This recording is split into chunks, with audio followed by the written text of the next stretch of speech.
A guys welcome back to our one more winning blog అనమాట. ఈరోజు అమ్మవారు అయితే గౌరీ మాత రూపంలో అయితే వచ్చింది. ఏ పూజలు అయితే చూస్తున్నా నేనే. పూజ చేసిన అనమాట. నేను ఇద్దరు ఉండే ఆలోచనతోటి ఈ పూజ అయితే కంప్లీట్ అయితే అయిపోయింది. ఆరతి కూడా వచ్చేసింది. మళ్ళీ ఆరతి వచ్చినప్పుడు అయితే ప్రసాదం బయటికి పోయేది. పూజ అయితే మ్యాక్సిమం కంప్లీట్ అయితే అయిపోయింది. ఆరతి కూడా ఇచ్చింది. మళ్ళా అన్న వాళ్ళందరూ కలిపి బయటికి పోయేడుతుండే. బయటికి అయితే వచ్చిండే బియ్యం తీసుకొని ఇక మళ్ళీ తప్పురు పోయేడుతుండే.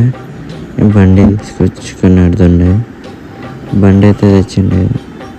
అట్లనే కాఫీ తాగిచ్చినాం నేను అన్న. కాఫీ తాగి మళ్ళీ బ్లాగ్లో కలుద్దాం. Next bye bye.